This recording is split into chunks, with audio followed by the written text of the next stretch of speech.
नमस्कार, एफएनओ की पाठशाला में आपका स्वागत है। मैं हूं मानसी दवे और वायदा बाजार के एबीसीडी में मार्जिन्स का चैप्टर हमें पढ़ा रहे हैं जी बिजनेस के मैनेजिंग एडिटर अनिल सिंघवी जी। अनिल जी, मार्जिन्स के कनेक्शन वॉलेटिलिटी के साथ ये सब, और इसी के साथ कैश मार्केट में मार्जिन्स किस तरह से कैलकुलेट होते हैं ये हमने समझ लिया, लेकिन डेरिवेटिव मार्केट में अब मार्जिन्स किस तरह? वायदा कारोबार के हाँ। तो कैश में आपने देखा 3 तरह के मार्जिन्स होते हैं जी, है ना। वार मार्जिन और एक्सट्रीम लॉस मार्जिन और mark to market loss margin, ये 3 है। एफएनओ 2 तरह की होते हैं।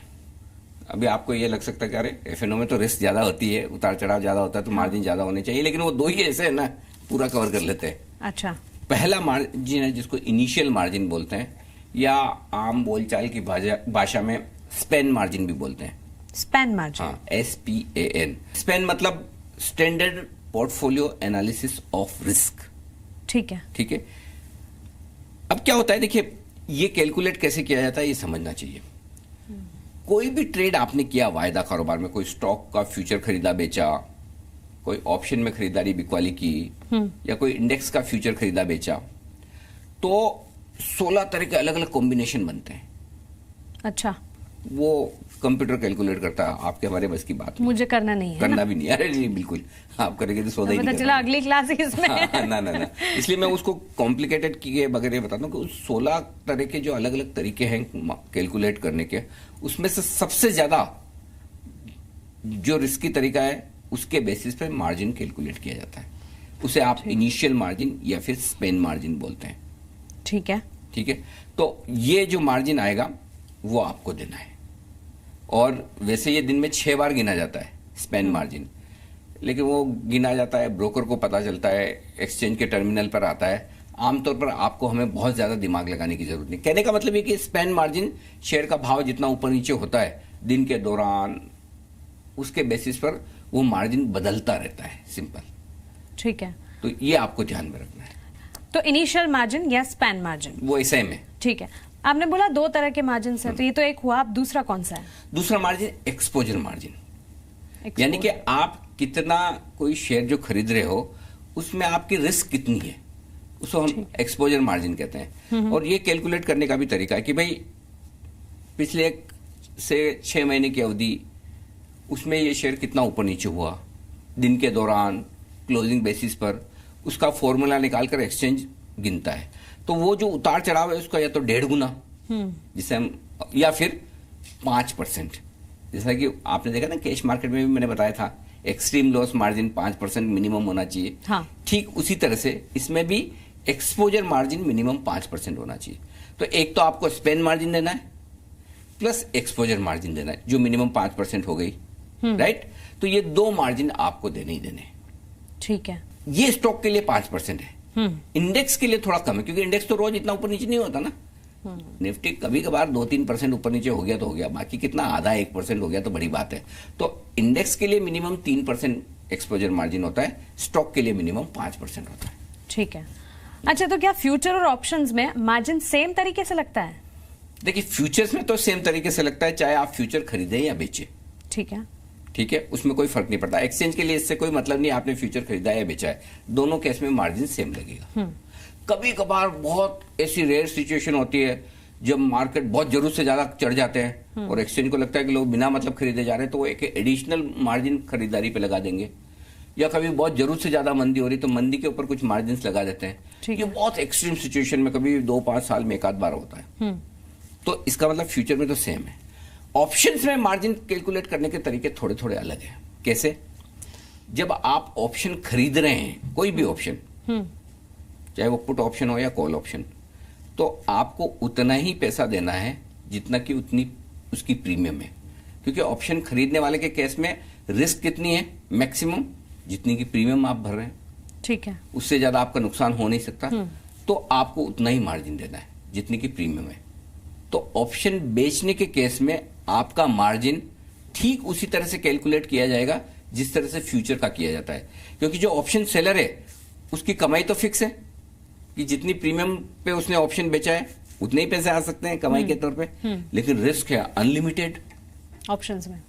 जब आप ऑप्शन राइटर हैं ऑप्शन बेच रहे हैं, चाहे वो पुट ऑप्शन हो चाहे कॉल ऑप्शन हो, आपका मार्जिन जो गिना जाएगा वो ठीक उसी तरह से गिना जाएगा जैसे कि आपका फ्यूचर का मार्जिन हो। तो वहां मार्जिन आपको बहुत ज्यादा लगेगा, और प्लस जो आपने प्रीमियम की कमाई की है वो आपको बाद में मिलेगी जब वो सौदा खत्म हो जाए। अच्छा, अगर मैंने अलग अलग पोजीशंस लिए फ्यूचर और ऑप्शन में, तो क्या यहाँ पर मुझे मार्जिन का फायदा होगा? आपको मार्जिन का फायदा एक ही सिचुएशन में हो सकता है कि अगर आपने फ्यूचर और ऑप्शन में एक ही एसेट में किया है, एक ही स्टॉक में किया है या एक ही इंडेक्स में किया है, तो हो सकता है आपको मार्जिन की रिक्वायरमेंट कम हो। सपोज आपने फ्यूचर तो खरीदा है रिलायंस का, शॉर्ट किया है निफ्टी, तो आपको कोई फायदा नहीं मिलेगा। पहली बात तो ये कि अगर आपको फायदा तभी मिलेगा, मार्जिन में कमी तभी हो सकती है जब आपने एक ही स्टॉक या एक ही इंडेक्स का फ्यूचर और ऑप्शन ट्रेड किया हो और उन दोनों को मिलाकर अगर आपकी कोई रिस्क कम हो रही हो। अच्छा, कुछ खरीदा है, कोई शॉर्ट किया है, फिर वहां पे हाँ, ये नहीं लेकिन ऐसा नहीं कि XYZ शॉर्ट किया है, ABC लॉन्ग किया है, वैसा नहीं तो होगा। फिर मार्जिन, हाँ, तो आप कह रहे हैं कि एक तरफ मैंने HDFC खरीदा है, रिलायंस बेचा है, हाँ, मुझे मार्जिन में छूट दे दो, ऐसा नहीं होता। अच्छा, HDFC का फ्यूचर खरीदा है और सामने HDFC का कोई पुट ऑप्शन खरीद लिया आपने, तो आपने थोड़ी रिस्क कम कर ली। पुट ऑप्शन खरीदा मतलब आप मंदी हो तो आपका वो फायदा है, तो एक्सचेंज आपको मार्जिन में रियायत दे सकता है। चलो, मैंने अगर अलग अलग महीने में ट्रेड किया है तो फिर किस तरह से होगा? तो भी आपको फायदा मिलेगा, लेकिन बात वही है, फायदा कब मिलता है? सेम स्टॉक होना चाहिए या सेम इंडेक्स होना चाहिए। फर्ज कर रहा है आपने अगस्त महीने का खरीदा है और सितंबर महीने का बेचा है, तो आपको मार्जिन में फायदा मिल जाएगा। अगर आपने अगस्त का HDFC लिमिटेड खरीदा हुआ है, सितंबर का बेचा हुआ है, या अगस्त का निफ्टी खरीदा हुआ है, सितंबर का बेचा हुआ है, तब तो ठीक। आप ये कहेंगे मैंने अगस्त का रिलायंस खरीदा है, सितंबर का HDFC का बेचा है, कोई फायदा नहीं मिलेगा। अनिल जी, पिछले कुछ क्लासेस में हमने बैन वाले शेयर समझे थे, वो चैप्टर जो स्टॉक FNO बैन में जाते हैं। हाँ, तो उनमें फिर मार्जिन कैसे कैलकुलेट होते हैं? तो स्टॉक जैसे जैसे बैन में जाने की प्रोसेस में जाता है ना, स्टॉक का मार्जिन बढ़ते जाता है। कौन सा मार्जिन? Exposure margin. अभी एक्सपोजर मार्जिन मिनिमम 5% है किसी भी स्टॉक में। अब दो तरीके से देखिए, एक तो एक्सचेंज ने कुछ ऐसे शेयरों की लिस्ट बना रखी है जिनके बारे में उन्हें लगता है कि नहीं ये तो बड़े वोलेटाइल टाइप के हैं, कभी भी बैन में आते जाते रहते हैं, तो इनमें पहले ही मार्जिन ज्यादा लगा दो।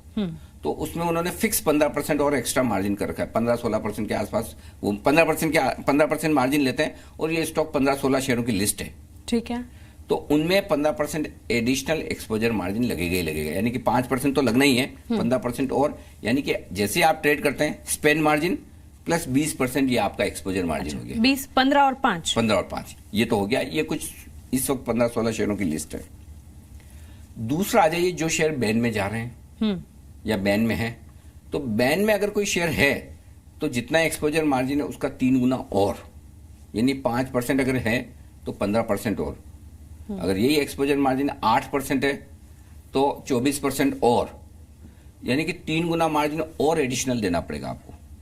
तो अगर 5% है तो 15% और, यानी कि 20% तक। लेकिन इसमें अलग अलग रेंज है, जैसे 60% तक अगर लिमिट बनी हुई है, मार्केट वाइड पोजीशन लिमिट है, थोड़ा कैलकुलेशन करने में मुश्किल है, लेकिन आसान भाषा में समझने के लिए कि वो कम पोजीशन है तो उसमें जितना एक्सपोजर मार्जिन लगना है उतना ही लगेगा।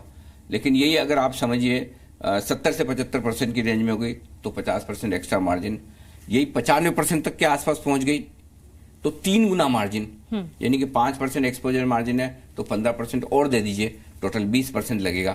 तो कुल मिलाकर समझने की बात है कि जितना ज्यादा स्टॉक वोलेटाइल है, जितना ज्यादा बैन में जाने के करीब है या बैन में है, तो आपको ज्यादा मार्जिन देना पड़ेगा। कुछ एक्सचेंज ने लिस्ट बना रखी शेयरों की जो वो मानते कि वोलेटाइल ज्यादा है, उसमें सीधा 20% एक्सपोजर मार्जिन मिनिमम देना पड़ेगा, इससे ज्यादा ही होगा, कम नहीं होगा। अच्छा, ताकि उन शेयरों में ट्रेड करते वक्त लोग सावधान रहें कि आप ज्यादा मार्जिन रखकर ही ट्रेड करें। ये एक्सचेंज का इरादा, ताकि लोगों की सेफ्टी रहे वायदा कारोबार में ट्रेड करते वक्त, और जिनके पास पैसा है पूरा जेब में वही ट्रेड करें। ठीक है, तो चलिए, ये तो थी मार्जिन की क्लास। उम्मीद करती हूँ इससे अच्छे से आप समझ पाएं, और आगे धीरे धीरे अब हम ऑप्शंस की तरफ बढ़ रहे हैं। इसके लिए आपको हमारे साथ ही जुड़े रहना होगा। बने रहें हमारे साथ। नमस्कार।